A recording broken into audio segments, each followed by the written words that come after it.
Your body stopped progressing, you're sore, you have insomnia, you just don't feel good. Watch this. We're going to give you the 7-day recovery reset. Do what we say, and in 7 days, you get back on track stronger and better than ever. Let's do this. Yeah. So this is based off of our 7-day reset recovery guide. I'm proud of this thing that we put together. Yeah. So, Doug, what's the link to that? Just if people want to get the mindpumpfree.com. Mindpumpfree.com. It's totally free. So I'm going to be talking about this right now. We're going to break it down, but the guide itself has pictures and really kind of goes into description. Has real direction because for some reason it's hard for people to really get into that headspace. Right. So the idea is that you're probably redlining a lot. You've identified this. You never miss a day. You work out real hard, and you're like, okay, I know I should take some time off. That'll get my body back on track. But is there a better way than just taking time off? And the answer is yes. You can really amplify this or turbocharge yourself, and it's not doing nothing. There's stuff that you do, which I think is better for people who are consistent. You actually give them something to do, and it gets you back on track. And many people who do this, they come back to the gym stronger. So that's the whole point with it. Yeah. This creating this reminds me of when we created Map Symmetry, in the sense that it was one of those things that I feel like we answered 1,000 times on the podcast before we finally said, we should probably write something or create something for our audience because we keep prescribing this thing to people all the time, telling people, because we get these callers that are just overstressed, overtrained, overworked, and then go, okay, well, what do I do? That's right. And then it's like, you know what? We've never sat down and put something together like that, and the feedback's been incredible. So I've done this. Actually, I took this and I actually followed it for a 7-day period, and I came back and I did. I just felt way stronger than when I had left. It like totally did the job. So this is how you start, right? So day 1 and 2 is the first 48 hours. Those are the only 2 days of this entire 7-day reset where you're doing complete rest, meaning you're not doing any exercise, you're not doing any stretching, you're not doing any mobility work, no trigger sessions. You're just completely resting. But there's more. You're also going to make sure that you drink about a half a gallon to a gallon of water a day. If you're a bigger person, aim for a gallon of water. Smaller, half a gallon. But what that water does, what that extra water does, is it does hydrate the body. It also tends to reduce the amount of other things that you tend to drink. So for people who like to enjoy soda and stuff like that, it tends to reduce that. But really, it's about hydration, and it does speed up that kind of recovery process, getting rid of the kind of the byproducts of overtraining, the stress, the things that stress produce in the body, helps get them out of the body. You're also going to aim for about 8.5 hours of sleep. So not, I know they say 7 to 8 hours, but we're in recovery mode. 8.5 hours. Okay, how do you do 8.5 hours of sleep? You go to bed 9 hours before you want to wake up. You want to give yourself 30 minutes of time to fall asleep. So if you go to bed at 10 p.m., then you want to make sure that 9 hours later is where you have your alarm set. So that's the most important part of all this. And then also on those 2 days, get 30 minutes of sun exposure in the morning. This is going to help set the circadian rhythm. The data on this is very clear. Sun exposure in the morning, early better, right? The better. You get better sleep at night, and this makes a big difference when it comes to recovery. So that's the first 48 hours. The next 48 hours, you continue doing what I said. So you continue the, except for rest, because you are going to be doing some stuff now. You continue the water, continue the 8.5 hours of sleep and the 30 minutes of sun exposure. And now you're going to add hot-cold contrast showers. This I learned years ago from an exercise specialist or correctional exercise specialist.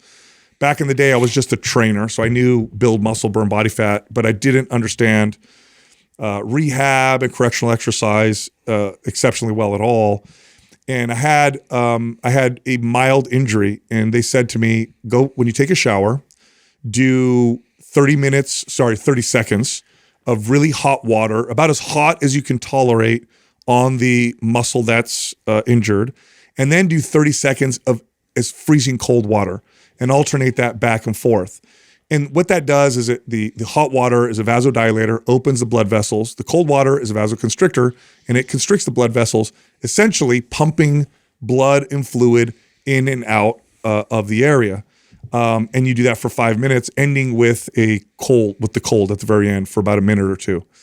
And the reduction in soreness that I felt after that 5 minutes was so pronounced. This became a staple for. Have you guys ever experimented with this hot cold? Like by accident. Like, so I started out really like hot, and then I don't know if somebody was running the laundry or what, and it just went to cold. And I just didn't want to get out and just kind of stayed in and dealt with it. But like, man, it was exhilarating. And I was super hammered from like my hamstrings were super sore and all that before that because of working out. But yeah, I did feel an impact from that. Yeah, I remember the first time I was at Refuge, one of my favorite places to go to with Katrina, and it just happened. I was training hard. It was during competing days and stuff like that, and just almost chronically sore.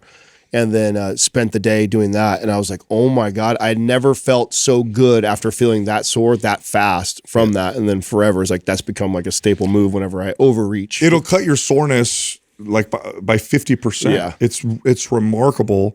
And then ending with the cold, so you get that exhilarating kind of energy. You're also on day 3 and 4, going to walk for 10 minutes after each meal. This is for insulin sensitivity. If we want to improve insulin sensitivity, that definitely helps with shuttling nutrients into the muscles, amino acids and glycogen. And then this is my favorite thing to do, or my favorite part of this is static stretching right before you go to bed. So static stretching is when you hold a stretch for 30 or 60 seconds. So it's like the kind of stretches you learn in school where you just do a long stretch. Now, the key with this is to deep breathe while you do this, because if you hold your breath and tense yourself while you're doing a static stretch, you'll actually offset the effect that we're looking for. What's the effect? We're telling the central nervous system to relax. Parasympathetic. Yes. So the reason why when you do a static stretch, you'll notice while doing the stretch that you start to get greater range of motion. Like you go to stretch your hamstrings. If you hold that for a minute, all of a sudden you can go 2 inches deeper or 3 inches deeper. It's not because the muscles suddenly became longer. It's because the central nervous system weakened its grip on your hamstrings. And so when you static stretch your body before you go to bed with deep breathing, because if you hold your breath, that'll offset the CNS kind of dampening. What it does is it tells the entire central nervous system to relax. And this really can benefit your sleep. Yeah, you get better sleep. And two, I don't know if you've ever worked out and you had some tight muscles and you just go to bed, you wake up in the morning and it's like it reinforces that tightness. Yes. And I walk around with kinks to start. So it's just another way to kind of combat that and relax yourself before bed. Totally. So days 5 and 6, we're getting close now to the end of the 7-day reset. You are going to be adding a trigger session once or twice a day. So a trigger session, use bands. It's way more effective with bands because bands are less damaging on the body. And what you're essentially doing is you're picking 4 or 5 exercises and you're getting a little pump throughout the body. So it's not a workout. So be mindful. Don't go into this with your bands. Be like, I haven't worked out for 4 days. I'm going to get like a crazy band workout. No. The goal is just to get a little bit of a pump. It's like what you see bodybuilders do backstage before they go pose. You're not trying to do a workout. It's moderate intensity, but do some tube blocking, do some, lateral raises, some curls, some tricep extensions, maybe some flies.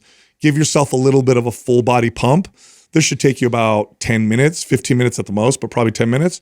And do that once or twice a day. And what we're essentially doing is we are kind of priming the body to get ready to start, getting back into it. You also, on day 5 and 6 now, bump your calories by 10% over what you were eating before. So if you don't know what your calories were, add a 200-calorie meal. So what essentially what we're doing now is we're leading into the end of the week. We want to get you in a surplus is what we're looking for. So add for most people, this will be about 200-calorie meal. If you know your calories, just add 10% to that. So if it's 3,000 calories on average, 300 calories. If it's 1,500 calories, 150 calories. Add that now on day 5 and 6. And then day 7, stop the trigger sessions. You add a 30-minute mobility routine. So if you're not familiar with mobility work, you can go on our YouTube channel. We'll show you what that looks like. But essentially, you're moving your body through full ranges of motion and just getting things loose. You're cutting the trigger session, and you're going to bump the calories again. Add another, for many of you, 100 calories to the 200-calorie meal. So it's now 300 calories or 15% above what you were doing before. So now you're in a surplus, an additional surplus.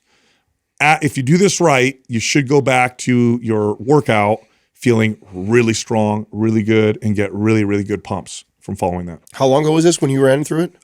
This was a month ago. Oh, just recently. About a month ago. Yeah, Oh, nice. yeah. And I got back into working out, and I got, just great, really, really good gains from doing this. And the data on doing stuff like this, deload weeks or taking time off, when people are really consistent with their workouts, the kind of people that this is going to work for, are people that just impact the most. the data on this is clear. Like high level strength athletes that take a deload week build a lot of muscle during the deload week, strength during the deload week, and they outperform their competitors because they do something like this. So really important that you consider something like this. And again, the guide is totally free. In the guide, though, we include like examples of trigger sessions, example of mobility work, and static stretches. So if you want pictures and stuff to go along with it, then you just follow that. So it's pretty cool. Today's YouTube giveaway is MAPS Anabolic Advanced. Here's how you can win that program for yourself. Leave a comment below this video in the first 24 hours that we drop it. Make it a good comment. Subscribe to this channel. Turn on notifications. If we declare you the winner, we'll let you know in the comment section. Then you'll get MAPS Anabolic Advanced for free. Also, share this with a friend. We know you're going to love it. The March special is here. MAPS Performance and MAPS Performance Advanced are two best athletic performance mobility workout programs. If you like working out because you love fitness, because you love performance, because you love moving like an athlete, you like strength, speed, agility, power, you're going to love those two programs. Both of them right now for 50% off. Go check them out. Go to mapsfitnessproducts.com and then use the code MARCH50 for the discount. All right, here comes the show. Talking about sleep and recovery, and I mean, I've been going through it for the last 4 or 5 days. This was this flu that hit me was every bit as bad as round 1 of COVID, which was crazy. You guys had legit influenza. Oh yeah, it was influenza bad. A. It was bad. Yeah, it was really, really bad. Like I said, I haven't felt that. Second round of COVID was like nothing for me, but the first round of COVID got me good, and had some of the worst migraines I've ever had. The sweats, all that stuff was going on. But I had a question for you because I did something last night and it seemed to work really well for me. And I was curious to what your theory was on what was at play. So I've had really the last 4 or 5 nights, incredibly restless nights. Yeah. I'm taking all kinds of medication, doing all kinds of stuff. I'm, sleeping in the middle of the day and stuff like that. So all kinds of factors at play. And I know that I was coming back to work today and I'm like, man, I gotta get to sleep. I'm laying in bed. It's like 11 o'clock at night and I'm, my mind's spinning about all the things going on at work and what I'm behind on and all this stuff. And I'm just like, you know what? Like, let me throw my brain. It's been a long time since I've thrown Brain FM in at nighttime to try and get rest. And I put it on and I did. I fell into a great deep sleep and ended up falling asleep within probably 30 minutes to an hour after I had done that and slept really well.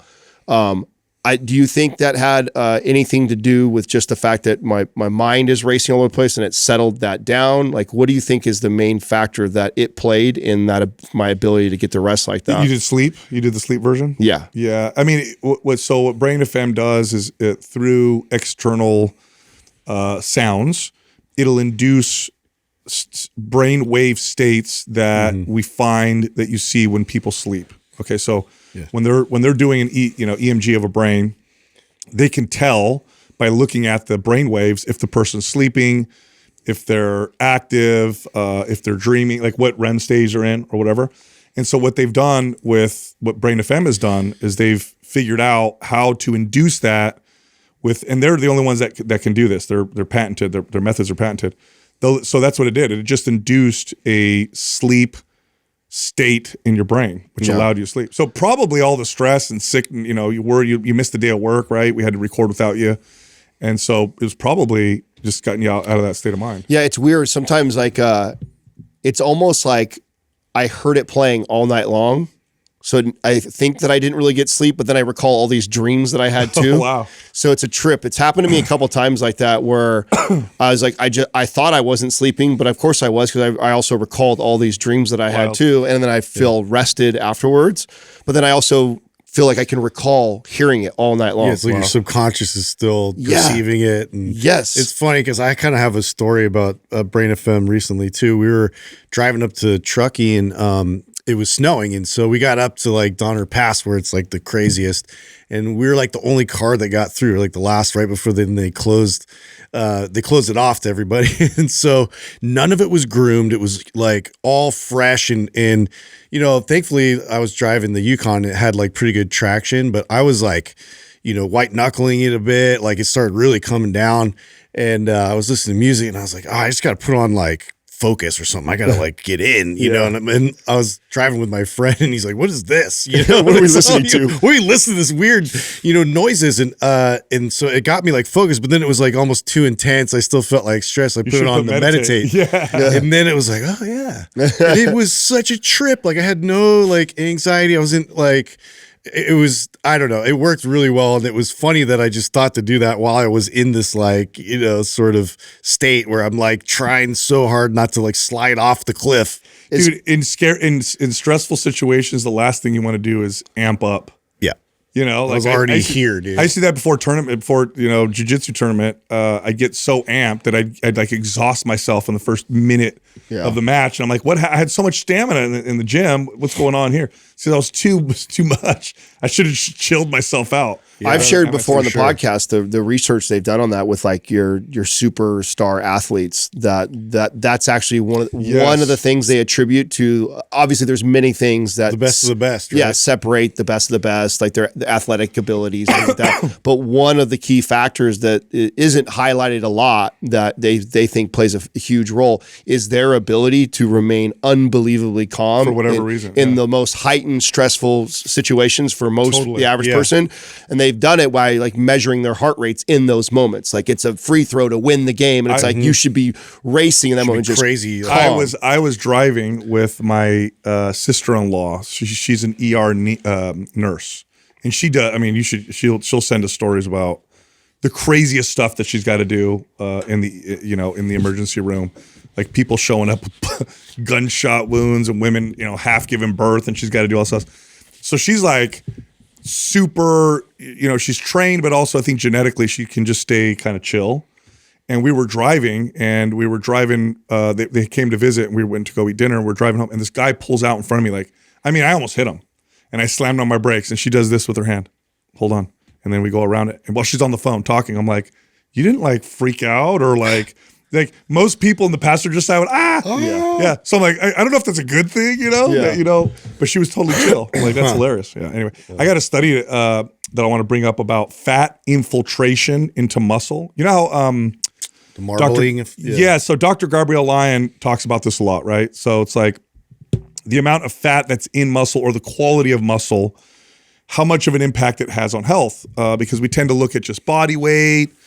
One of the reasons why strength is such a good predictor of all-cause mortality is because it tends to correlate pretty well with muscle quality, right? So quality muscle tends to be strong and functional. So what they found in this study, let me find out what the study was. This was a published study in the European Heart Journal. So what they found was every 1% increase in fat infiltration within skeletal muscle raises the odds of coronary dysfunction by 2% and heart event by 7%. So every 1% increases heart event risk by 7%. Wow. So just a 1% difference will bump it 7%. So you go up 2%, now you're at 14%, 3, now you're at 20. That escalated. Isn't that wild? Wow. Isn't that wild? So some of the findings, decreased muscle mass and increased intramuscular body fat, but not overall obesity, were linked to microvascular dysfunction. Trip off that. It was muscle quality predicted this far better than just overall body fat. Wow. So this is, I think that they're going to start changing the way that they look. So here, both lower coronary flow reserve and higher intramuscular fat were independently predictive of greater risk of death, for death, heart attack, and heart failure.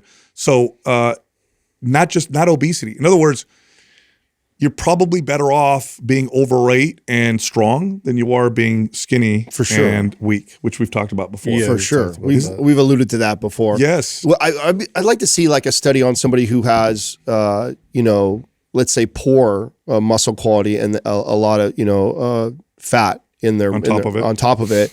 and how long to reverse that. Right. Like how long does it take to change? Yeah. Like is it harder and longer to do that, to reverse it out of muscle, than it is to just trim body fat in general? Too, yeah. That's that's the thing that Dr. Gabrielle Lyon said, is that it's a difficult. Yeah, how do you it's hard, isolate it? Yeah, like they're not like easy common tests to look. In fact, I don't know even know how they're doing. Yeah, this. because like the only thing I think is like biopsy, or you can't do that. No. Just biopsying the whole body. Yeah, no, just a chunk of muscle. No, I wonder if it's MRI.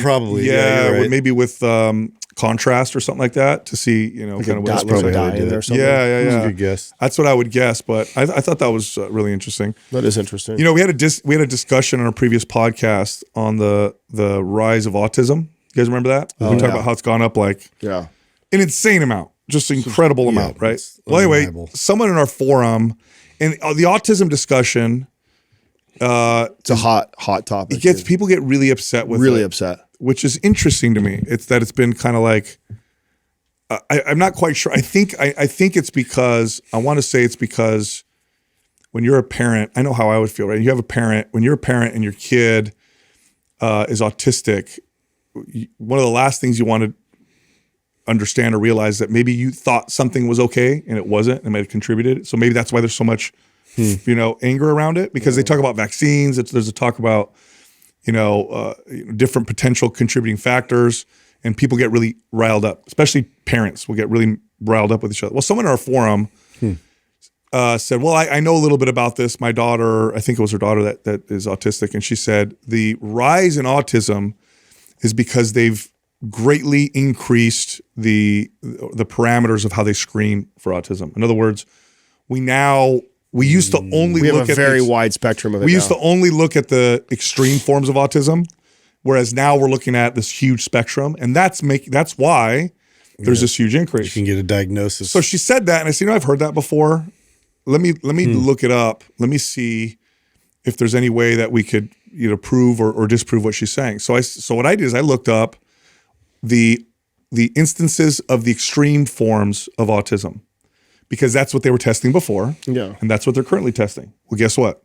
Those have also skyrocketed. So there may be a percentage of the increased incidence due to screening, but it doesn't account for nearly all, not even close to all of it. Yeah. So there for sure is an increase in autism. I think part of the reason too why it causes that is that, in my opinion, it's most likely a multitude of things. It's not just one. And I think it makes people feel like that's like the smoking gun, and it's not just the smoking gun. And I think we know enough to know that it's probably not just that one thing, or that can't be quite the answer for everything. And so trying to pin it on one thing, I think that's probably. And then there's also the factor too, if as a dad, I give the doctor the permission to give those to my kid.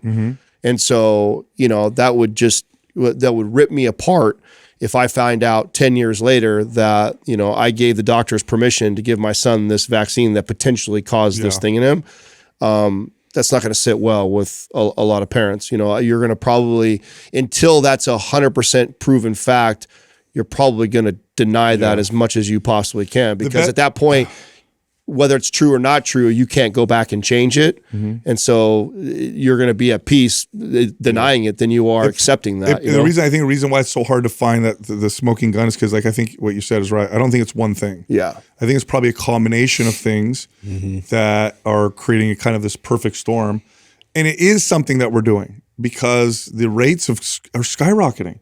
And again, I looked up and I can't remember what they call it, but it's the really extreme forms of autism. I can't remember that there was a term that they used. Just tracking that tripled from 2000 to 2010, I believe. Just that from 2000 when it was already on its way up. So something's going on. Something's happening where we used to rarely ever see this, and now it's becoming so common. that, I mean, I think everybody in this room probably knows a parent with a child. Yeah. You A know, few people in my family, have got that diagnosis. So. Yeah, I think that's pretty crazy. You know, speaking of kids, I saw this. I wanted to, maybe Doug can look this up to fact check this. I saw this clip and I didn't get a chance to fact check, and I know I should before I even ever mention anything that's on the internet these days. But I thought it was interesting, and I believed it at face value, so let's see if it's true. They said that the average child today gets less sunlight than our prisoners do. What? Yes. That's an Is that alarming. It I really mean, alarming does if it that's not true. seem plausible? They have scheduled time to get out. You're in prison, so you can't wait to get outside and walk around and get in some sunlight, right? They give them like an hour or so per day, maybe. I would look up how much sunlight does the average child get. That's what I would look up. Well, according to this, that is true. Oh my God. Prisoners are guaranteed a minimum of 2 hours outdoors. 2 hours. So think about kids, inside with their 12,000 parents in 10 iPads. countries. This is the one. Okay, so surveyed 12,000 parents in 10 countries found that 1/3 of children spend less than 30 minutes outside each day. Dude. Is that not? So that, you talk about something. This is what sparked me for autism. So that there's such a multitude of factors going on in our society that cannot be healthy and good for our children. Circadian rhythms are all off. Man, the sun is so important, things, right? And I'm not trying to make a leap to autism. I'm just saying that there's a lot of things that we're doing today that is not helping our children's health. Being in front of screens all day long, they're getting less sunlight than prisoners are. I mean, that's wild to me, bro. Isn't that crazy? That's insane. That's so scary. That's so scary to me. It is. Kids, it wasn't that long ago where kids were always outside. You couldn't get them inside. In fact, going inside was a punishment. Yeah. And it just flipped. That was the rule was when the sun came down, you had to come in. That was like how I was told. You know when it started? I think it started with the fear of kids getting kidnapped and whatever. Yes. So suddenly the parents tracking for parents, the overbearing, I want to know where they are at every moment. And so, which by the way, kidnappings have gone down. So I'm sure it did contribute to that. But what are the side effects of that? Now you have a third of children spend less than 30 minutes a day. I mean, do you guys remember when you first got your driver's license in the 90s? And if you were driving after school through any neighborhood, like how many kids were out in the street? You have to stop for them because they were playing or whatever. Mm-hmm. Do you ever see that now? You don't. I mean, I think more has to do with tech. I think that that definitely. If you put 10 kids under the age of 10 right now in front of us and asked all 10 of them, I'll give you an hour to go outside and play, or an hour in front of video games or an iPad. Of course. 10 out of 10 are going to say, I'll take the iPad. I think the beginning was parents getting scared. Right. And then it turned into, cable TV, 24 hours a day cartoons and stuff like that. I remember when that happened, because when I was a kid, there was nothing on TV half the time. Yeah. You couldn't watch TV because there was nothing on. It was all broadcast. So they had to put it on at a certain time, Saturday morning. So then that turned into, video games and iPads, and then now it's like. Well, what's funny about that is like you pay attention to that as a parent, and then you see who they're hanging out with. And, we've definitely used a bit of our influence to kind of filter out the kids that just want to stay in when they come over. And so, the ones that are very adventurous, want to go outside, want to, go fishing, do activities, do all these things, like they're invited over quite a bit more. And it's just like, that I'm looking for that. I'm looking for those type of peers. So them just such a good point. I brought it up the other day. Do you guys remember? I told you that when we went up to Truckee that I was with a couple who I'd never hung out with before. It was one of my son's best friends at school. Yeah. And we had been up in Truckee for 3 days, and never once did I see the kids with the iPad. And I'm I've never seen that from another kid before. And I asked him, and they said, "Oh yeah, no, we've never introduced him to it or anything at all." And I'm just like, "Oh man," and you could tell because his no desire to sit and never once did the kids come up and be like, "Oh, I want my." You know what? Too here's the deal. So at least a couple days a week, usually one, but sometimes two. I'll be with the kids most of the day. So Jessica will take off, do her thing. I'll be with the little ones, and when I'm with them, we go to the park twice a day, every day, twice a day. In the morning, we'll come home for my daughter to take a nap, and then we'll go back to the park, okay? 2 times a day. If I keep them inside, like when it rains, it sucks. When it rains and we're inside, you want to pull your hair out because little kids in the Cabin house. fever. It's like, you don't know what to do with it. I got to like run around and come up with creative ways to have fun with them. Otherwise, it's very, very alluring to be like, watch this. Yeah. I need a break. I'm Be so glued tired. to this. Yeah, put this on. So it's like, I don't know how parents do it. I think that's why, because when you keep your kids inside all day, of course they're gonna drive you crazy. So yeah, you want them to sit down and be quiet. Take them outside, dude. That's the only way to Yeah, do it. I can't manage them in the house. In the I park, know. it's easy. I mean, it falls on us. need Like, that's why space. what Justin just said resonates so much with me, because I think about too, like, just seeing the difference in his friends that he plays with. Like, I'm gonna try my best to influence the ones that have those same habits and behaviors more of, because I imagine if he's got 4 or 5 friends and they're into hitting the ball outside and building forts and doing things like that, they'll organically, naturally do it and won't be fired. Higher likelihood. But if he's got that friend who like literally carries his, he's got his own little iPad that he like carries everywhere he goes. Yeah. Like, that kid just wants to do that all day. And my kid, We've literally had that situation, and this kid like brought his backpack and like all the electronics and the headphones. and Yes. this, and we were like, "Oh, you're not using any of that." And he's like, "Whoa!" Like freaking out. And then so, Everett and his other friends are outside, and he just was like refusing to go outside. And I was like, "This is what we do here. Like, you're gonna have to figure it out." And the kid was just like, "I don't go."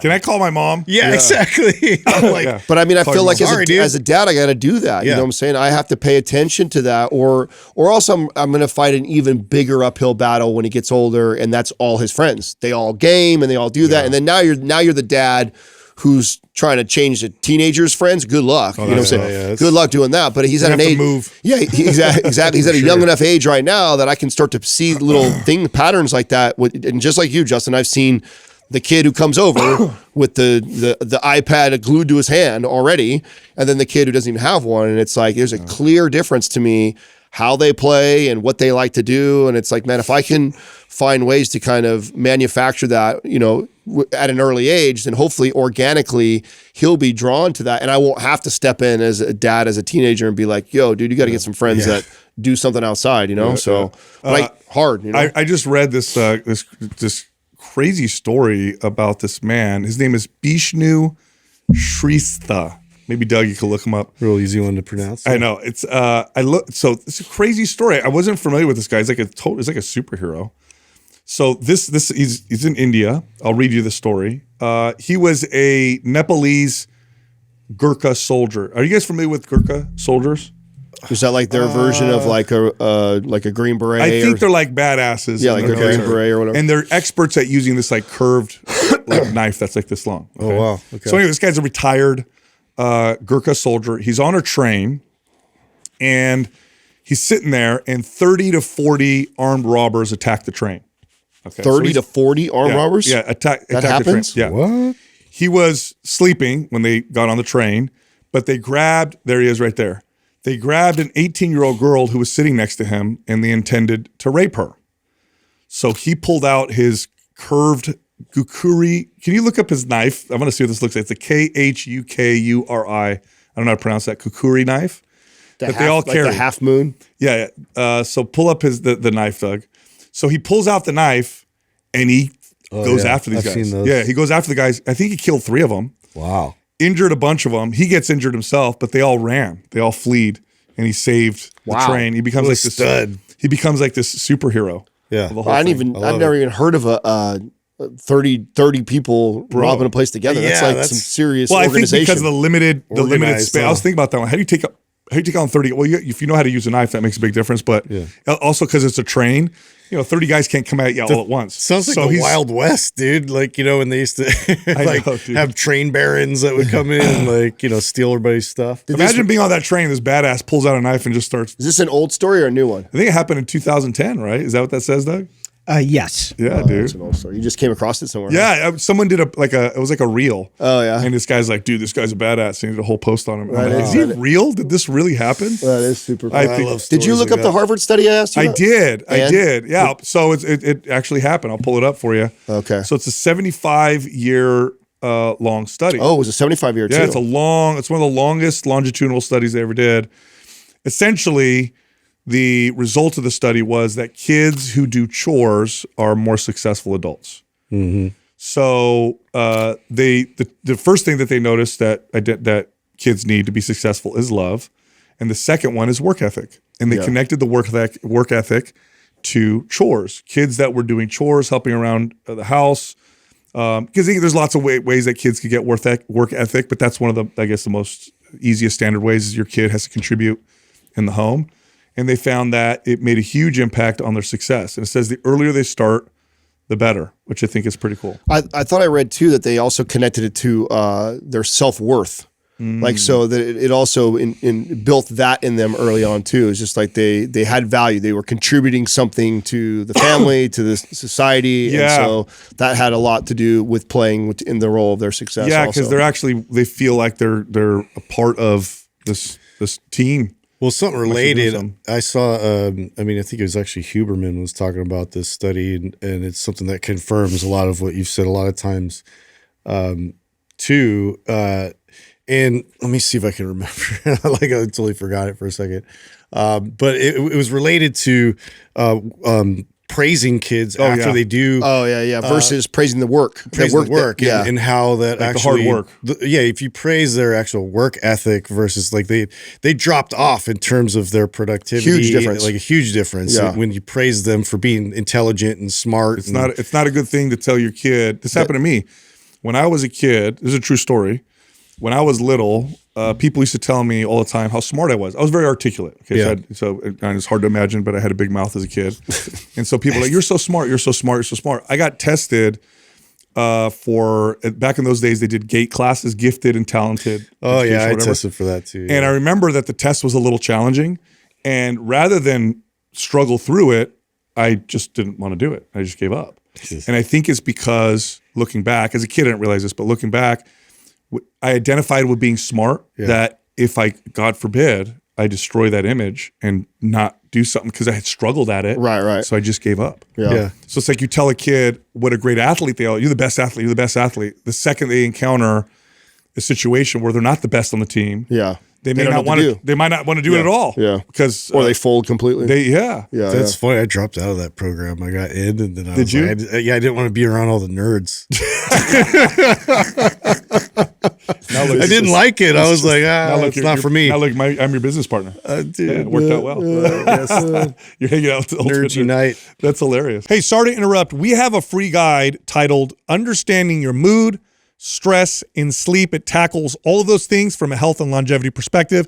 It's a totally free guide. So just click on the link at the top of the description below. No, it's powerful how we communicate to our kids. I always try and be mindful of that because it's hard not to just, oh, you're so smart, like to just naturally, organically say that. It's coming from an innocent place. You don't think it's bad to say your kid is smart or whatever, but it's like, you don't think about it. It's like, you don't want to always be reminding that. You want to definitely talk about the work ethic that went into the whatever thing that they did good at. You know what's really important too? There's some data to support this. My wife does this really well. Is some parents are like, they don't say they're sorry to their kid when they mess up because they think it somehow devalues their authority. Like, I'm the parent, I'm not going to apologize. Whatever. And my wife's really good at this. She'll go to the little ones. She'll go to them and she'll apologize when necessary for something that she did. And now that my son is 4, so my 2-year-old, still too young, but my 4-year-old, when his sister does something to him, she could throw something at him. She could do what a 2-year-old would do. He'll get mad or whatever. She'll say sorry, which number one is phenomenal. For a 2-year-old to say sorry is pretty crazy, but she'll say sorry and he'll immediately forgive her. It's okay. He just gives her grace right out the gates. And I think it's because he learned that. And then the other thing I was going to say is a great way to teach your kids things is not to talk to them directly, but to tell them a story about it.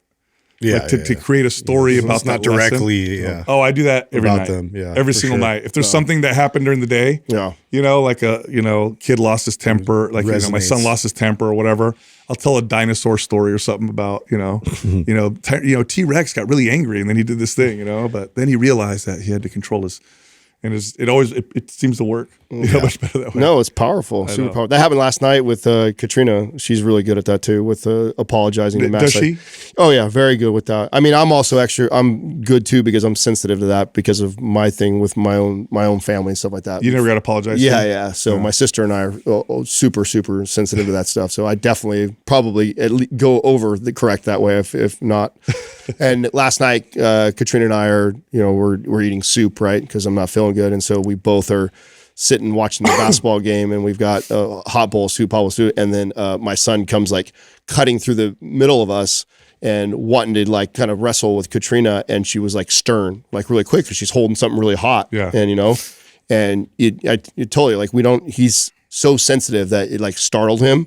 And he like went over the couch and he kind of started to like cry a little bit. And she's like, "Come here, Max." And then she apologized to him. She goes, "Listen, Mommy wasn't trying to be angry or mad at you. It was just, I had something very hot that he could have got hurt." And then she explains to him why she reacted the way she reacted. And it's okay. Come sit next to me. I don't not want you to be next to me. It's just that I didn't want you to spill that and get burned and hurt yourself. And it's great because you watch him go through the emotions where he has this reactive emotion and then he calms down and then he hears her out, then he understands, and then immediately all good from there. And so with that, just taking that time to go through those stages with them and then help them recalibrate all the world. I also think it's good because kids, one of the like an important realization for life is to realize that we're all flawed. All people are flawed. Everybody. Totally. So and this is a challenge, I think, for some. This can be a challenge sometimes for us where, as a parent, maybe you have issues with anger or maybe you have issues with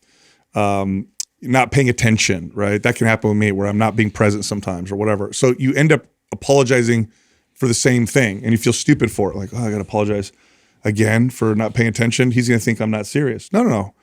They're going to realize, first off, if it's sincere, that you're sincerely apologizing, but also that you're human.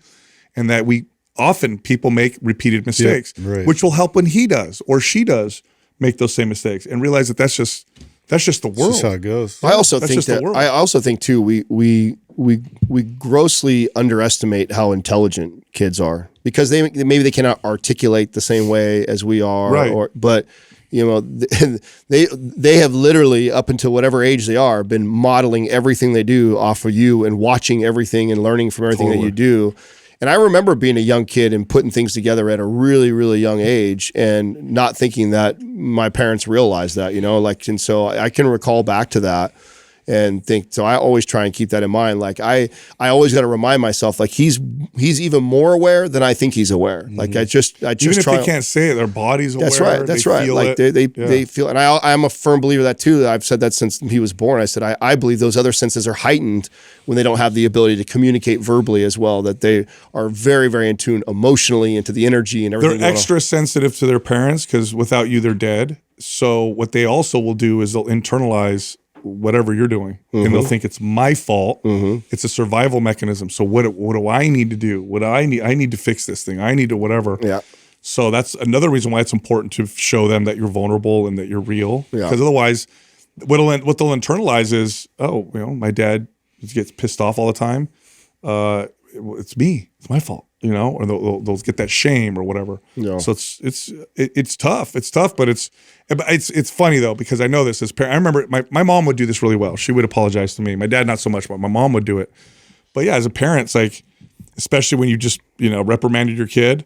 So you're right because they did something that requires discipline, but maybe the way you did it wasn't right, So that's another one that people struggle with is I can apologize for the way I did something, which doesn't devalue why I did it. So it's like, I sent you to your room because this thing, the other, but I'm sorry I screamed at you, or I'm sorry I, was aggressive with the whole thing. That's another one people I think have. I had that discussion with my 15-year-old because when she gets mad, she's 15, right? She's a 15-year-old girl. So that's just what happens. When she gets real angry, it'll come out in certain ways. And I said, you can tell me you're mad, but you don't have to act mean. Yeah. She's like, what do you mean? How do you do that? If you're mad, you're mean. She's like, it's connected. It's all one for her. Yeah. It's all the same. I'm like, no, it's not. You can tell me I'm really mad right now. Totally different than than projecting it to me. You're like, I need space. Yeah, know, yeah. You just got to communicate it. Totally And different. I've had that. You know, it's funny though when you're Conversation. we've done a really good job. I feel like with Max teaching him to express his feelings that way versus I've told you I've never had he's never done a tantrum or screamed with that. But then it also flips it on you where it makes you feel really guilty when the kid says something to you, like listen, he goes, you know, that really hurt my feelings, Dad. You're like, oh God, bro. Yeah, little kid tell you Yeah, bro. When you have like a little kid say that to you because you've taught him so well to like express his feelings, his emotions, then you feel like this big after that. You're like, oh shit. My 2-year-old, she doesn't say I'm mad. You know what she says? I have feelings. Yeah. I have feelings. So that's so She crosses her arms. when It's so Max was cute. crying and he called what got Katrina to say I'm sorry is Max said, you know, you hurt my feelings. I just wanted to be close to you. Oh, and so wow. Katrina was like, oh, you know what I'm saying? 'Cause- Destroy, yeah, just bro. destroy you. You know what I'm saying? And so Oh, she's God. like, I'm sorry, I didn't mean to do that. You were right next to the hot, and I didn't want you to hurt yourself, and it's okay. And then she brought him all close to him. But it's like, yeah, you do a real good job of finally teaching them that, and then they learn how to use it really well. Then you have to start to question yourself, like, are they manipulating right now, or are they just expressing their feelings? Because then there's the next layer to that. That's right? so cool. You know, I saw recently, I'm trying to find the article. Oh, here it is. Did you guys know that? Okay, so you remember when the 4-minute mile was broken? Yeah. When was that broken? Was it 19? It was broken, and it had stayed for a very, very long time. I forgot when the guy. Like, well, did. they actually was a debate. So the 4-minute mile was scientists said it's humanly impossible. Yeah. No one could do it. This Then it will never happened, and happen. then it like Roger 1954. 54? 1954, Roger Bannister broke the 4-minute mile. and then it's crazy how many people after that broke. oh, I think it was like less than a month later somebody broke. So it. isn't there a term for that where like We use that as a way to say like there's mental blocks. Like, oh, it's the 4-minute mile. So like as soon as someone broke it, now we have, if I'm not mistaken, high school boys yes. will break the 4-minute mile. Yeah. Well, we're getting close to the first woman breaking the 4-minute mile, if I'm not mistaken. Maybe you could look this up, Doug. wow. Yeah, they're talking about how, yeah. So there's a study, they actually did a study to see, it's funny how they do these studies. Is it possible? So they're going to try and create the perfect conditions for this one runner. I don't know what their name is. Faith Kipyegon. So Faith Kipyegon is getting close. So what they're going to try and do is create the perfect environment for her to see if she can break the 4-minute mile. Is that it? Yeah. No woman has done it yet, but that's it. So what they're going to do, so trip off this, right? Now I want to know what you guys think about this. So no woman has broke the 4-minute mile yet. A woman is there's one woman that's close. And what they're going to do is they're going to create optimal conditions in drafting.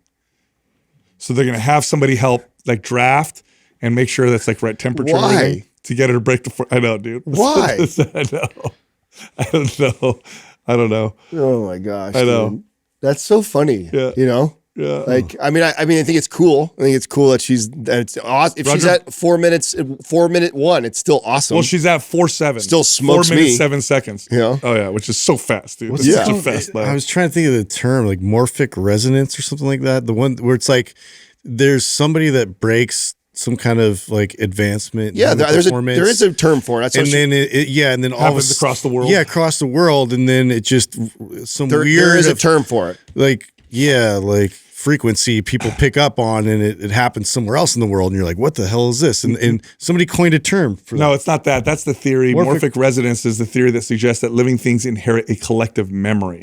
Oh yeah, Yeah, well which that's is also cool. that is the term, but yeah, it's which not is also completely. cool.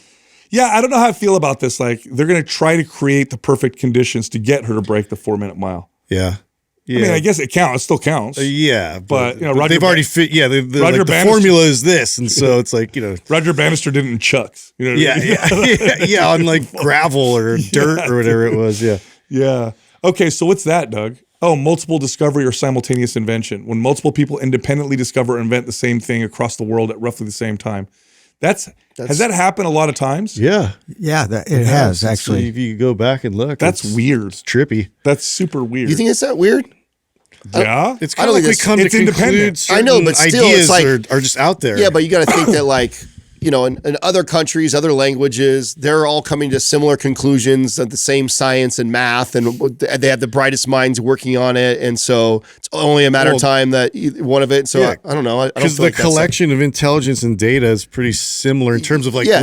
we've shared what we know. That's what I mean. That's why. And so everybody's kind of working on one part of it, in different areas at one time. So it's pretty logical. Yeah, Yeah, I think makes I think it's very logical that that would happen. Yeah, I guess that makes sense. Yeah. Yeah. Okay. All right. Are you bringing up instances of that? Well, I mean, there's all these different ones, That's like the the 100 one. monkeys. Yeah, the 100 monkey effect. Have you guys heard of that? No, what's that? The 100th monkey effect is an esoteric idea claiming that a new behavior or idea is spread rapidly by unexplained means from one group to all related groups once a critical number of members of one group exhibit the new behavior. Wait. Now pull up why they came up with that. There was an example of that where like a bunch of monkeys learned how to do something like fishing, and or it something? happened like on an island also at the same time or something Well, like I that. remember there's this video or image of an orangutan who figured out how to fish by watching humans fish nearby. Oh, And it was, Did you hear? It was a trip. Did you hear? I forgot what animal reservation it was, or it was it was in Africa, which is a continent. I know this, okay? But there was it's an area there where there were two male lions having sex with each other. And the officials came out and said, it's because they learned it from watching the Western visitors. We don't have gay lions. They learned it from watching you guys. Did you guys hear about that? No, I didn't hear that. Dude. He blamed it on They're animals, dude. He blamed it on American Come on, visitors. dude. I think It's animals hilarious. don't. That is funny. All right, so the theory originated. A young female monkey washed her potatoes in the sea to remove sand. Her family and their families, so her family, playmates, and their families followed suit. Over time, the behavior spread throughout the troop. When the 100th monkey adopted the behavior, it was considered a tipping point for the behavior, and then it spread to other groups. Oh, I see. So this like is it takes 100 You need people. enough So it takes 100 people people in a group. to adopt something before it becomes like widespread. Before other groups start Yeah. to adopt it. So this is a Japanese study, but apparently it's been discredited as well. Oh, we'll see. Well, I want to know how the hell everybody in the 90s knew how to blow inside the freaking I know. Nintendo. I think that's interesting. we're How traveling. 100 monkeys for sure. Yeah, dude. I mean, I think that's real. It's By the way, it did nothing. It actually No. did nothing. I disagree. I still, I've got one at home right now, and I tell you right now. You ever seen take an eraser and do that? and too? let me I tell did you, that too. Yeah. An eraser? Yeah. And it worked. How did we all know this with no internet? I don't know. We just tried things. I tell you, I'll do it 10 times, not doing anything. And you'll blow in it. And then I'll do 10 times with blowing in it, and you'll see. I guarantee you could. There's got to one be of the- somebody who's actually done that. No, there was a meme. I saw this meme where there were two Nintendo cartridges talking to each other, and one of them was a new game, and one of them was an old game. He's like, bro, trust me. He's like, loosen one of your circuits. He's like, why? He's like, just trust me. He's like, all right. And he loosens it, and the guy takes it out and blows it. And he's like, oh, yeah. Stupid. Anyway, no, see, it doesn't work. See? That's what the internet says. The placebo effect, bro. Bro, it's not. Yeah. I'm gonna go home and I'm gonna do like a control. Yeah. So what do you guys think? I got the top nutrient deficiencies. What do you guys think they are? I'm going to pull up. Vitamin D, magnesium, Zinc. is zinc up there? Probably. You guys are B getting- you guys are getting- vitamins. So Yeah, definitely B vitamins. So here are the D, seven. magnesium, B. What else? Here are the 7 top nutrient deficiencies. Here we go. Okay. Iron. Oh, It's and actually iron, really high. Duh. Iron is really high. Now they're going worldwide, so I don't think this is common here, but 25% of people worldwide, 47% in preschool children. Oh, that's interesting. 30% of menstruating women tend to be deficient. D and magnesium are over 50. Yeah. Oh, really? Is that what you read? Let me see. Yeah. Let me keep going down. Iodine, that's a top one. That's why they added it to salt, by the way. It's because of such a high deficiency. Vitamin D, that one's definitely high. In the United States, 42% of people may be deficient. 42. Yeah, 74% of older adults and 82% of people with dark skin. So, racist. Yeah. Next, we have vitamin B12. B12 is a high deficiency. Calcium is another one.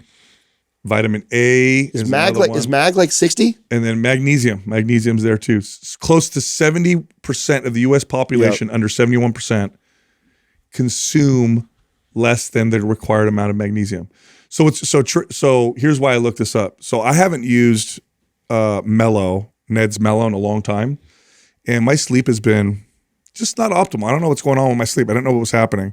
And I was trying all kinds of different things, all kinds of melatonin, and it helps, but sometimes I wake up groggy or whatever, and I forgot all about Mellow. Yeah. Oh, yeah. Started using Mellow again. Slept great. Ever since we had that lab results test with Dr. Cabral, I started doing it again because I forgot all about how much of an impact that was making. It's so easy, and it's just really good, usable forms of magnesium. And plus they add a little GABA in there. But yeah, remarkable difference in my sleep. It was a game changer. Do you use it every night? Yeah, that's staple. Yeah. I mean, there was only a short period of time there where I was testing it, trying to figure out if this was for sure what was making the difference. And it's like, it's become, I mean, and this is why it's almost, anytime someone kind of talks about sleep, like that's the first thing I always ask is magnesium, just because I knew the stats were high. I thought it was 70%. Yeah, I thought it was like 64 is what I thought. That's I read. most people. Right. The big majority. So there's a good chance, there's more than a 50% chance that you are probably somebody that this will make a big difference in. And so I always recommend that. I'm like, if you're not taking a magnesium. By the way, everybody, if someone like Adam and I notice a difference from taking Mellow because we need magnesium, we both eat healthier. Now, we're not perfect, but we both eat healthier than most people. Yeah. So if we need it, then you probably do. Yeah. That's the way I look at it. Yeah, I think so too. I agree. No, it's one of my favorite products and most consistent that I use. Always has been. Hey, check it out. Our partners at mphormones.com have some incredible peptide stacks for sale right now. They have the Wolverine stack. So you want to recover like Wolverine? Well, not quite, but almost like Wolverine. You got to go check them out. That's the BPC TB500 stack. They also have the KPV stack in there as well, capsules and injectable options. They also have the Endurance stack, SS31 and Tesofensin. That will maximize recovery and performance. They also offer exosomes right now. Those are 35% off. Go talk to them. These are real doctors. These peptides are coming from real regulated pharmaceutical companies, or should I say labs. Go to mphormones.com. Back to the show. This segment of the podcast is brought to you by Mind Pump Fitness Coaching. This is the #1 course that teaches trainers and coaches how to build sustainable 6-figure plus businesses and careers in fitness. Look, it's roundtable based, so you can hear Adam, Justin, and myself teaching you how to build a better business, get more leads, close more deals, close bigger deals, and be more effective trainers. By the way, our course is nationally recognized. In fact, it gives you 1.9 CEUs with or for your NASM certification. Find out more at mindpumpfitnesscoaching.com.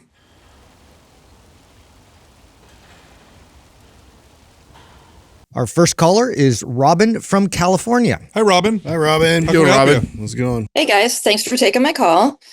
So I have been experiencing lower back pain for the last 3 years. In 2022, I was in the middle of anabolic and I started getting a little lower back pain, and I finished, did great, loved it. But afterwards I decided to take a little break, and I was kind of hoping that, maybe I just pulled something, it would get better. I stopped working out. That was in July. And in April the next year, the pain was still there. It had not gotten any better. And I was getting really frustrated. I wanted to lift again. And I started thinking, well, maybe I'm having some inflammation issues. So I cut out gluten completely and it fixed it. It went away. I felt great. Slowly over time, started working out again. It started picking up a little bit. And then, of course, the gluten-free kind of fell off a bit. I was still trying, for the most part, like 80-20. I would keep gluten out, but the pain was back. So I did another round of anabolic because I just didn't want to stop, got all my weights up to where I was before, and then I took another break. And since then, I've been completely falling off the wagon. I just couldn't get back into it. I have a constant ache in my lower back. Cut to last year in November, I pulled something in my knee getting into bed. I'm 45 years old. Like I couldn't walk for days. And I'm like, I don't know what's going on. So to start the process of getting checked out, I went to urgent care and they just did an x-ray just to kind of start the initial, diagnosis. And the doctor came in and she's like, you're only 45. She goes, I was looking at your x-ray and you have like severe arthritis in your knee. I was not expecting you to be just 45 years old. I was shocked, got pretty upset about it because I didn't realize that it was anywhere near that bad. I would feel it walking up hills. I just thought it was inflammation. Kind of started thinking, well, my back's been really bothering me for years now. talked to my doctor. I'm like, can you just do some x-rays while I'm there? Let's just get this knocked out. So I did x-rays of my lower back, hips, and my cervical spine, and they all came back with varying amounts of osteoarthritis in them. Mild arthritis in my bilateral hips, advanced arthritis at L4 through S1, moderate arthritis in my cervical spine, and advanced arthritis in both knees. I freaked out, cried a bit. My kids are like, what's wrong? I'm like, oh, I'm getting old. What is happening? I don't understand why this is going on. I don't know where to go from here. Every day I have a constant ache in my lower back.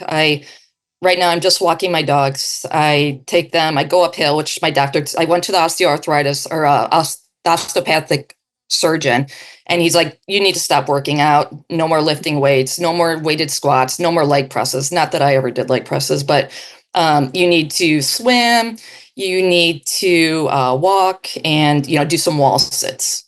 You're just at that age.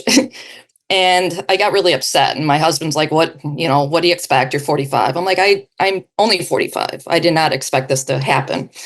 And I don't know where to go from here. I'm super frustrated. I love lifting. I had decent lifts. I got all my lifts up every single time. And now I feel like what can I do? I don't know what exercises that I can replace to help with the squats. I don't know where to go from here. What would you suggest? Yeah, that's tough. So you don't have arthritis, it sounds like, due to overuse or poor movement patterns. Autoimmune. This is autoimmune. Yep. The fact that you reacted so well to removing gluten definitely hints to that. And the fact that it was found everywhere you've x-rayed hints to that. So the strategy is to work on the autoimmune issue. And I would highly, highly suggest you work with a functional medicine practitioner to find the root cause or the triggers and to modify lifestyle to work on that. It's not a correctional exercise issue. Yeah. A surgeon is going to tell you, don't do certain exercises. That's like palliative care. Like, okay, well then if that hurts, don't do it type of deal. But that's not really solving the root issue. So I would work with a functional medicine practitioner. And then I would also listen to some of the episodes we did with like Dr. Tina and some of now this is all anecdote at this point. We don't have data on this, but showing the GLP-1 low dose effect on autoimmune issues. But definitely work with the functional medicine. I've worked with clients like you, and pretty darn good success rate. Yeah, just gonna say with reversing things. I have too, and things. Rob, in this, don't lose hope at all. This is actually, we can definitely work through this process. It is, but like Sal's saying, it's going to be through diet. Yeah. It's not going to be movements you do to fix or solve something like this. And you've already, which is exciting, that you've already kind of hacked into it. You've already started to realize what an impact the gluten makes. And to his point, going through a functional medicine practitioner and getting a full-blown test to see all the things and if you approach the same way, it sounds like you've had discipline with strength training for so long, if you approach the diet with that same mentality, you're going to get a lot of relief. And then and of course the doctors are saying things like, don't do this, don't do that. Listen, movement with arthritis is one of the best things that you can do. Getting that blood flow, getting that circulation. Yes, the squats and things like that might be hurting right now because of the inflammation, but if we can bring that down, we very much so could get back to doing some of these things that you love doing. Moderate intensity at first, but diet is going to be everything. I mean, diet is going to be everything in this situation, figuring that out. And that will dictate the way you approach your workout. If you know that diet hasn't been really in line and that you might be inflamed a little bit, that's not the day I go try squats or do things like that. That's the day I'm walking and just moving. And then the days when I'm really dialing down, now I can start to play with those movements at moderate intensity and see how I feel again. But they're going to look at things like mold. They're going to look at issues with parasites, potential gut wall hyperpermeability, so leaky gut. They're going to look at all those things to try to kind of find the root issue as to why your immune system is attacking its bones. Yep. And that's really the only path I see at this point. The Western medicine approach typically is going to be anti-inflammatories and strong drugs, which will provide temporary relief. But and again, the fact that you cut gluten out and notice the big difference gives me like when I heard that, I'm like, oh, okay, there's light at the end of the tunnel, for sure. Yes. If that had that kind of an impact, then I think working with somebody, if you work with someone from like Dr. Cabral's team, are you in our MP Holistic Health group on Facebook?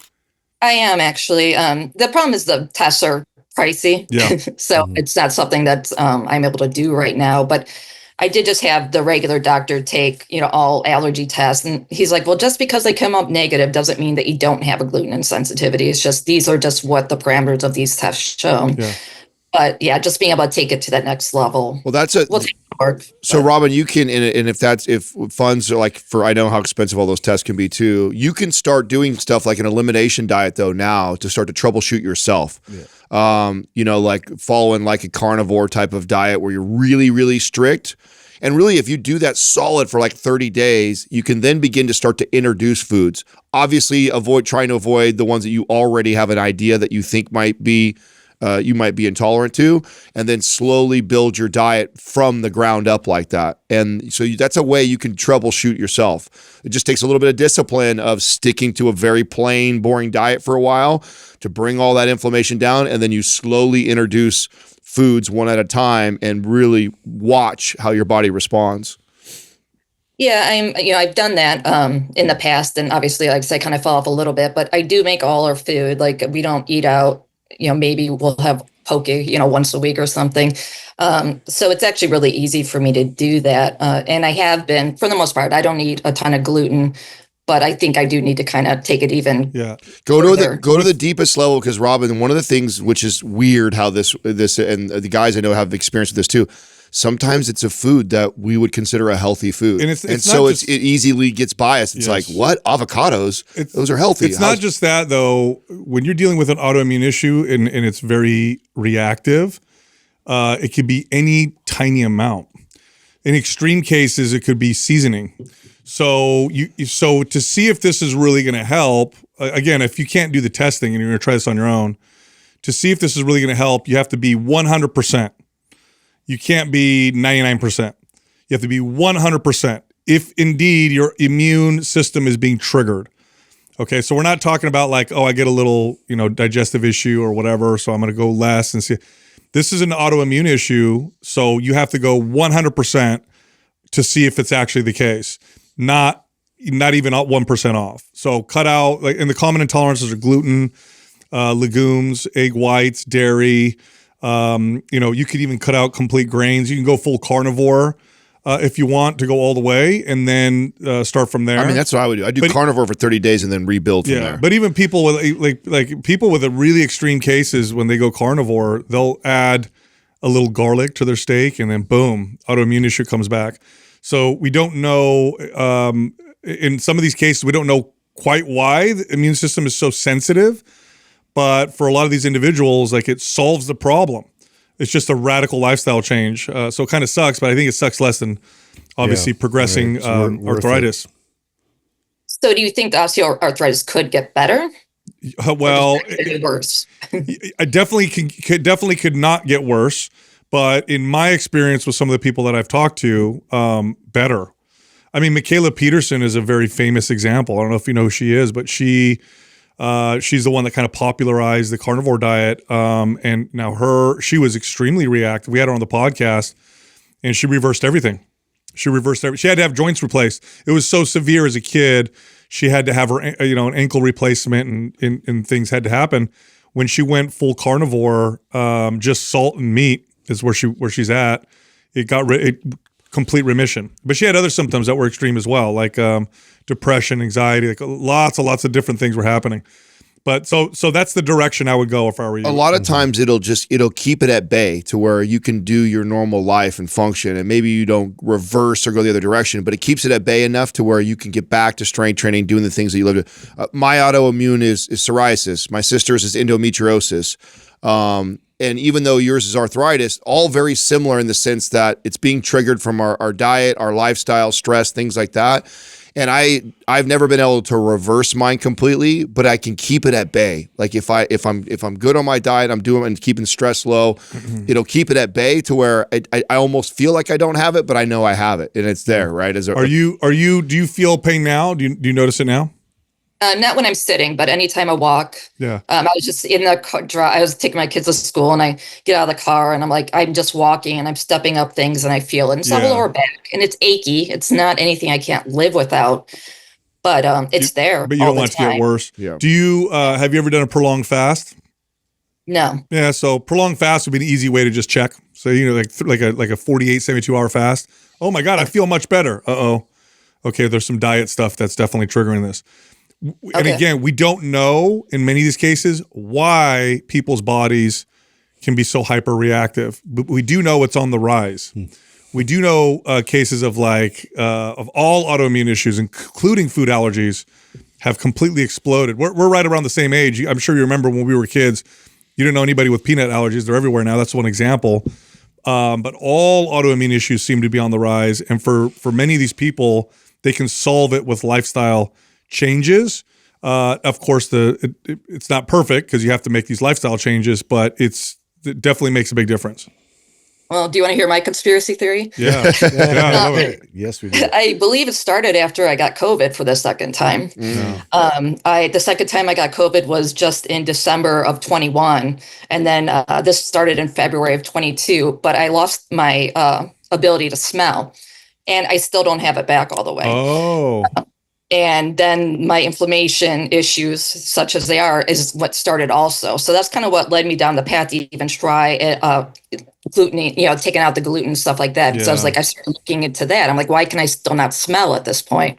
And then said, well, there's inflammation issues most likely caused. And so I do really think, I don't know, after, 42 years to all of a sudden have this issue pop up, I think it has something to do with that. And I still do, especially listening to you guys talk. Have you looked at the protocols to get rid of the spike proteins and help? Some people have issues. Okay. No, I have not. What's his name? Dr. McCullough, Doug? Yeah, McCullough has his name is Dr. McCullough. He has he has a structure for people who maybe bodies didn't react well to COVID or the vaccine to help get rid of the spike protein. So you can look at that as well. And just a direction to kind of research a little bit for yourself. But I think if I had to speculate based off of what you said, so now we're in speculation world, but you could have had the genetic predisposition for this autoimmune issue, and an infection like COVID could have pushed it over the edge. Good. Yeah. I mean, that's kind of how I feel. So Can you send her that link, Doug? Yeah, I can do that. Doug's gonna send you the link to that. Yep. that'd be great. Thank you. You got it. All right. Well, good luck. Okay. Stay in touch, Yeah. Robin. I'd like to hear back from you in a few months for if sure. you do some of the stuff to see if you've noticed any improvements. Okay. Yeah, I would love to. Thank you. All right. Thank you, Robin. Thank you. Okay. Take care. That's tough. Oh, hell But yeah, I it's mean, tough. the fact that she said, "Oh, I noticed a huge improvement from Yeah, that's the light at the end. Hopefully, it's just that Hopefully. and for people whose bodies are reactive, 80% gone, you'll still be reactive. You have to get rid of it completely. Yeah. It has to be 100%. When I've worked with people like this, I had one woman who she wasn't celiac, but she had really bad gluten intolerance, and if she was getting all these reactions, couldn't figure out what it was. It was like a little soy sauce. Well, and that has some gluten in it. And a lot of times, at least this has been my experience, is it's not, I mean, one thing sometimes is like the major offender, but then there's like a spectrum of like other things too that kind of trigger it, And right? they combine. And then combined, it's like the perfect storm, but it's like, and you know that one, okay, I definitely can't have that, but then there's all the other things like, I think I can or can't, and it's figuring that out can be life-changing for somebody like this. Our next caller is Cooper from Washington. What up, Cooper? What's happening, Coop? What it is. Great to talk to you. I've been watching you guys since 2020. I was only 16 then. That's cool. Great advice all around. So my question is about how to avoid injury after destroying a plateau. So recently I destroyed my squat and Zercher plateau, but by significant amounts. So Zercher went up 80 in one day and squat went up 50 in one day. I think I unlocked glute drive that I wasn't using before. But I don't know exactly how it happened. It just did. But now I'm lifting significantly higher, and I don't want to injure myself. You on gear? Magical pills. Yeah. How'd you get so strong so fast? Well, I'd guess that my quads had the potential for it. Okay. Since I was maxing out the like leg extension. Oh, okay. The D-ball might have had something to do with it. Yeah. Somebody fed me these weird trenbolone. Okay, Yeah, I mean, so- he said it already. He said, and I've seen this happen when a client, the light bulb all of a sudden goes Yeah. off where it's like, I mean, I don't think you need to worry about injury because you're lifting with better skill and technique. right. So Okay. yeah, so I don't think that's an issue. Now, you are getting pretty strong. I'm seeing your lifts here. You're getting pretty strong. You always watch tempo and technique. So what I think you should do is the weight that you now can lift, I would stay there for a while, even Right. if you could go up higher. And even slow it down a little bit. And pause. yeah, so like Pause reps would be great. right. So let's say you're squatting your 315. What was that? A 1 rep max? Yes. Okay. So what are you doing your sets with? Are you doing sets of 1 or are you doing sets of 5? What does your workout look like? Usually sets of 5. Okay, so how much did that change? That I brought that up about 20, Okay. 20, 30. Okay, so I would stay at the 20-pound heavier mark now with the 5. And then when you feel like you can add more, don't just slow down the reps and get real perfect. In other words, allow the new strength gains to solidify. Allow yourself to feel real comfortable with your new strength and then jump again. It's also great. This is a great time. Like you got good strength gains from this kind of 5x5 training. Now you transition after that into like a different type of programming. Like, are you following any of the MAPS programs right now? The last one I did was performance. Okay. That was before a jiu-jitsu tournament. But I haven't followed any MAPS program since then. But this is like what I like to do with it. Once you've obviously reaped some great benefits from 5x5 training, strength training. Then it's like, okay, let's go do something like strongman or old timey or something that is unique and different to how you're currently training, to where you almost have to go learn a new skill again, which will it have to force you to go lower in weight. But then you'll also progress in that, right? So what happens is sometimes guys get excited because they watch a lift like the squat or deserter go up, and they just want to keep seeing that go up, and so they're tempted to want to keep adding, and that's where the injury happens. But hey, enjoy these gains for a while. Take some of the advice Sal's saying, and then probably in a couple weeks, let's move to a program that you're unfamiliar with, that challenges you in different ways, like a MAPS Strong or like a MAPS Old Timey. Or Symmetry would be Or good, Symmetry. yeah. Like those are all great ways to keep you from not just pushing the weight, in the 5x5 training, is move away from that training for, and then come back and then watch if you got stronger again, which would be really nice. Yeah, just give you an example. Like when I would hit a PR in a lift, I would go back to my previous weights and I would just perfect that again, even though I felt so much stronger. So I would touch a new record, right?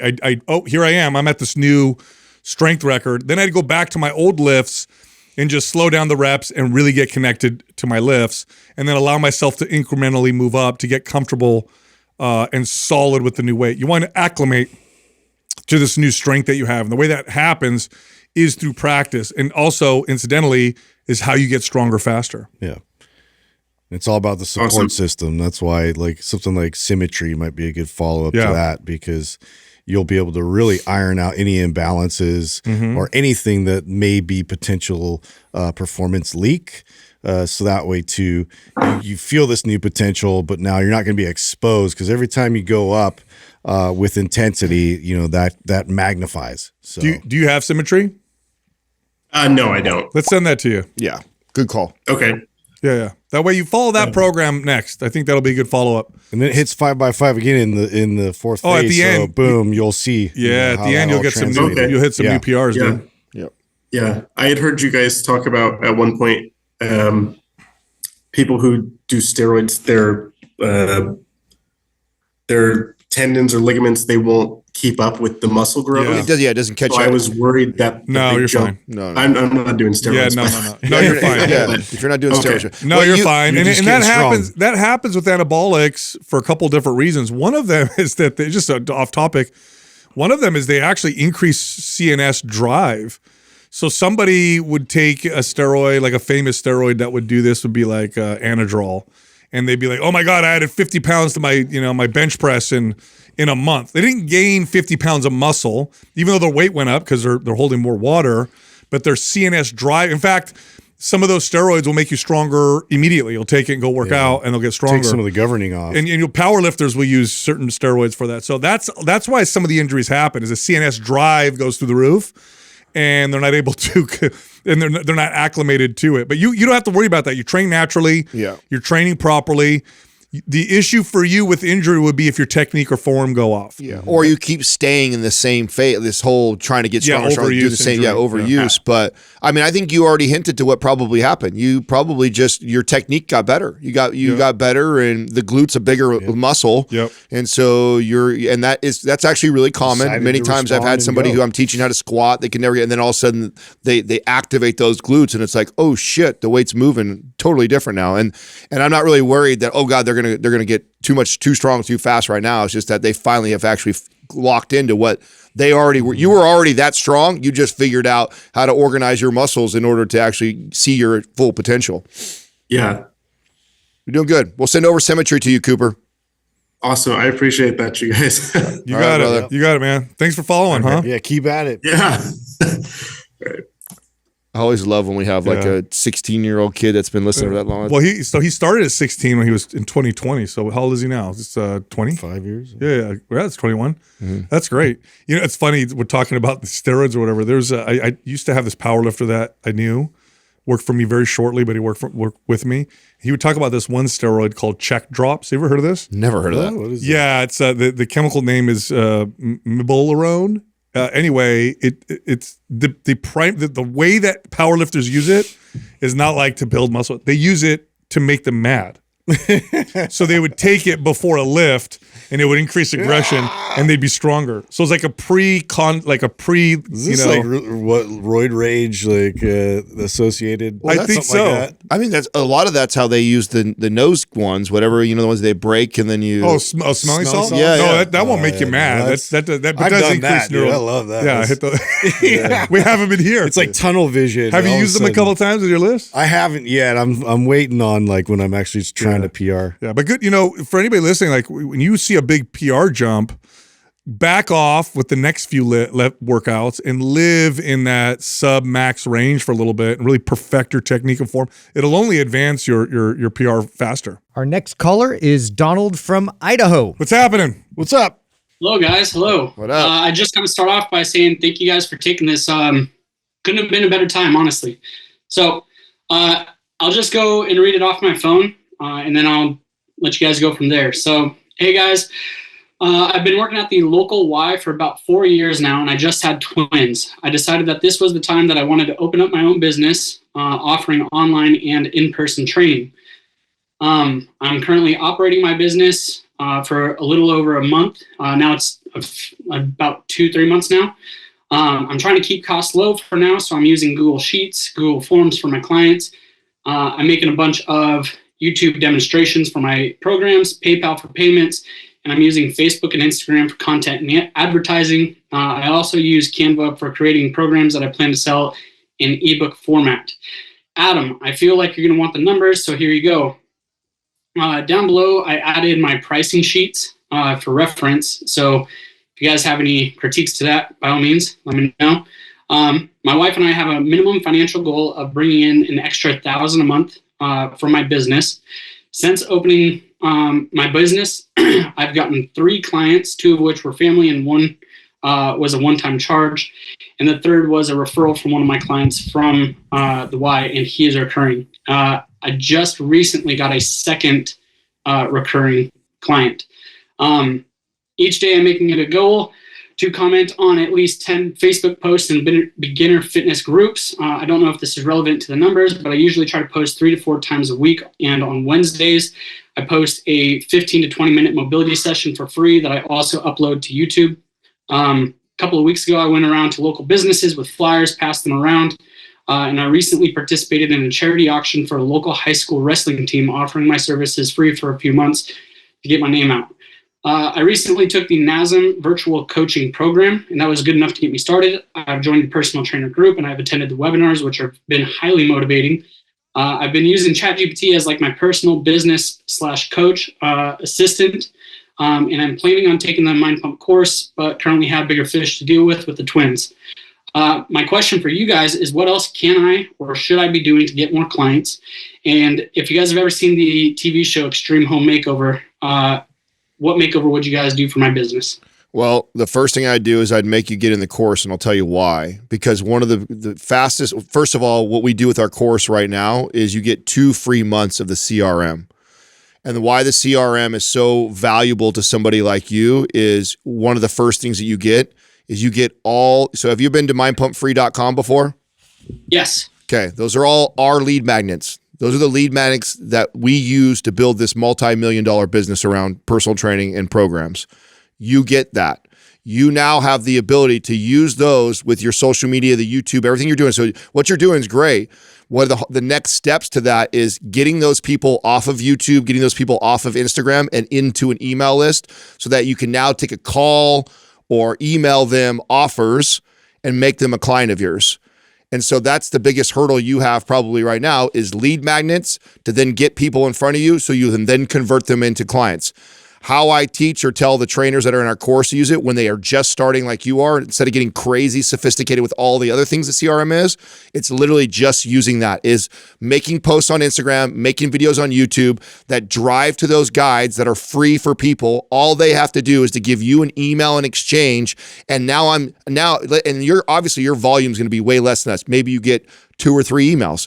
But you are now going to communicate with those 2 or 3 people via email. You have kind of 2 choices. One, you can continue to add value through emails, messaging with them, giving them free advice or diet, nutrition stuff with recipes, or booking a free consultation on the phone with you where you could really do a deep dive on, which is what I would do, which is, hey, I tell you what, you downloaded my guide. That really helped you out. If you have any free time, I'd love to do a consultation with you where we can go over your nutrition and your training program, see if I can help you anywhere. Totally free. It's on me. Then I'm booking a phone call with that couple leads that I'm getting, and I'm getting on the phone, and that's where I'm trying to convert them into a paying client of mine. That is probably the most valuable thing that you could be doing. Now, you could go spend the money and the time and the resources to go build those guides like we did, which cost us, I don't know, a little over $1 million to do all the ones that you guys get. Or you could get in the course, make the payment plan on the course so it's very low overhead on you because you don't have to pay the full price up front. You automatically get that CRM that would cost $97 a month for free for the first 2 months, and you start using those right now to generate leads. And or let's say you decide, like, at the very bare minimum, I just want to learn what those guys are doing with that, and then you go decide you're going to go build all that yourself. But I would take advantage of that right now. I mean, that is the fastest way for you right now to get people off of Instagram and YouTube into your email list to where you can then potentially turn them into clients. Yeah, and you'll also be in our group. You'll be, I mean, we're not going to let you go. You'll be working with us to continue building your business. Every week, a lot of questions. Every week, Kyle and Ann have calls with our people to help the trainers step by step figure this out. You have the right attitude. All the things you're saying and the attitude that you have, and I definitely know you have the right motivation. You're a dad, and I know what that's. I'm a father. Nothing is more motivating to a man than when he has children. So it's all working for you. You just need the right tools for maximum effectiveness and efficiency. Dude, you have a really easy goal. 1,000 per month is not a hard goal to achieve. Yeah. Like, you literally just need a handful of leads coming off of YouTube or Instagram. That's where trainers, they have a hard time. They're starting to figure out the content game of, like, I'm posting on it, getting a little bit of attention, likes and comments, but then how do I take those people and turn them into paying clients? Convert, And they try and make the leap too aggressively too soon. What you need to do, the first big step is, can I create a post or a YouTube video that gives enough value that these people are willing to at least give me their email to where I can then communicate and build more value, right? Versus that person communicated with me on YouTube, I'm trying to sell them on my personal training. That's a hard leap. You still need to build more credibility with it. They don't know you. They know you from your YouTube video or a quick thing, but they don't know enough. They don't know if you can provide that value. So I want to get them to at least commit to giving me their email to where I can then engage with them going forward, and then eventually offer them another free offer, which would be the call with me, to where we could really do a deep dive on their nutrition, their exercise, and then that's my opportunity to present them to be this online client, or maybe they're in person if they're somewhere local and you could train them. That's kind of where your focus should be. And you could do all this on your own, or you could employ us to help you. And that's really what the course is all about, is to do that. So it would be a worthwhile investment considering where you're at right now. Okay. Yeah. And like I said, a big goal of mine is to take that MP course. Just right now, we just had my wife quit her job, so she's staying home full time.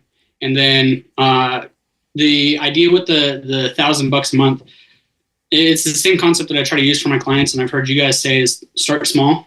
I'm not trying to say, hey, I want to make 10 grand a month right off the get go. Like I want to see, can I even make $1,000 a month with my own business, and then eventually build that up. So I guess with all of this is like I gotta say it's so rewarding doing personal training. But this business aspect is so tough. Yeah. That's why. Hey, listen. That's why Donald, when we created that course, our goal was not to compete with NASM and AFA, NCSF. It was to fill the gap. They do a great job of teaching biomechanics, nutrition, physiology, program design. I mean, that's what those courses are incredible. But what everybody does is they get the education and then they're like, how the fuck do I get clients? Yeah. Nobody filled that gap. So our course is 100% on that. That's what you're going to get. You're not going to go through a whole bunch of NASM stuff with us where we're talking about squat assessments and getting into the nutrition. No, it's all about the business. And then with that, you get in the community where we're constantly helping you through that process.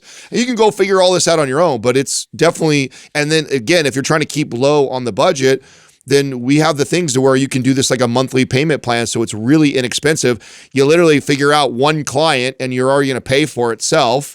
And then you got the CRM to help you out for free for 2 months. Take advantage of that right away and see how that works. And you have the community of other trainers that are in the same boat as you are, that are like literally maybe 2 or 3 months ahead of you, and you can hear what's working for them. And we're really encouraging that in our community to help each other, and we all grow. And it's been incredible. So again, I mean, you could try and go do all this yourself, or you make a small investment in this, and I think that you won't regret it, especially if you're getting, and by the way, the same thing that we're doing to you right now.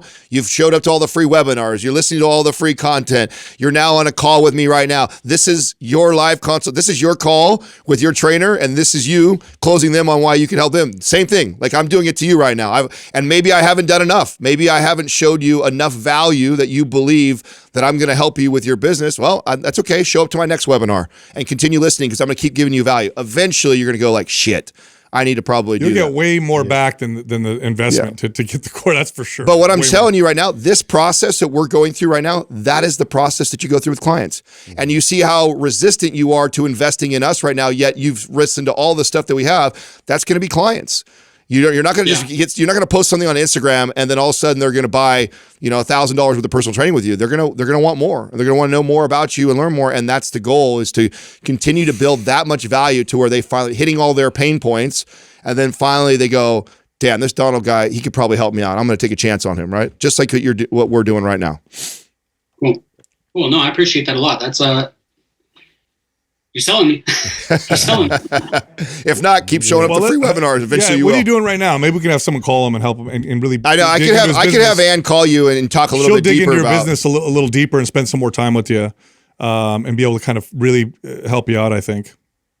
I mean, right now, the wife is trying to feed and put the babies down, so I'm the extra hands when she's done with them. Okay. Well, let's see if somebody can reach out to Donald when we get off here, Doug. See if they can help him out a little bit, dig a little deeper into what he's doing. Yeah, send Ann over there. So she'll call you. We'll have Ann call you, bro. Help you out with something, at least get you going. Yeah, and congratulations. How old are the babies now? Oh man, they are 4 months and they are growing like freaking weeds. Oh, wow. That's awesome. Nothing like that. Nothing like that light switch motivation when those kids come, right? The urgency is there now. I tell you, you're in a good spot, because most trainers that have gone through the course, the frustrating part for us, they're not taking advantage of this insane value that's right in front of them. I have a feeling like because of that extra urgency and that drive you have right now, you'll see it like completely. Yeah, it's right there. So you just got to take advantage. You're already doing a lot of the right things, bro. You're already doing a lot of the right things. Thank you. Yep. I appreciate that. Yep. All right. One last thing. Do you guys mind if I do a shameless plug? Go ahead. No, go for it. Go ahead. Hit it. Okay. So yeah, I'm on Facebook. I'm building resilience, and on Instagram, I'm Lift with Donald. And then out in Idaho, I'm doing predominantly in-person training at my home gym. And then I also offer travel training. So if you're within like 30 minutes of me, I'll go travel over to you. And I got dumbbells and everything that I would bring on. All right. There. Boom. Good deal. Get it, Donald. Thanks, Donald. I like it, dude. All right, thank you guys. I appreciate this. Take Right it on, easy. bro. All right, man. I like how he wrote his question. It says, he said, yeah, so I had twins. I thought that was a good time to start a business. Holy shit, bro. There is something you said. You guys told me about it well before I had Max. Yeah. Nothing. It's an extra gear you didn't know you had. Exactly. There's a new level that I don't care what anybody says that you've all of a sudden find that you didn't know you even had, and that's coming from His somebody wife staying home. who thought he was like, oh my highly God. motivated already to do that. It's just like you get a new purpose, dude. It's for me, it was the greatest purpose I ever had, and so that automatically translates into good business. But I mean, for him, I mean, the 90-something dollar a month investment in the course, because that's the payment plan. Mm-hmm. He'll very, very easily quadruple that very quickly. Well, I just looked at his I'm gonna go Instagram. thrifty on my food. I'm gonna go thrifty on everything else. But I'm gonna put it all in the business. He's gonna get it in return with new clients. I just looked at his Instagram, and he's already doing a lot of the right things. He just needs a little bit. Like right. I hit right where I know he's at. He's already creating the post, but it's like the leap from that to how do I turn into a client, and that's where the lead magnets will really help to get him in their email list. Yeah, and then from there he can start to nurture those leads, and then get them on calls, and then convert them. Otherwise, it's going to be a little bit of a longer road for him. So hopefully we see him in there. All right, I know you liked that episode. If you did, check this one out. One of the keys to fat loss is protein. It's true. If you're not eating a high protein diet, you're not going to burn as much body fat as you can. So in today's episode, we're going to talk about the smartest ways to use protein for fat burn and to build muscle. You got to watch this. I wish I understood this earlier in my career. I think it was probably almost 10 years in when I started to just focus on this with clients. I knew it was important, but I don't know how important. Yeah, I knew it was important, but I also didn't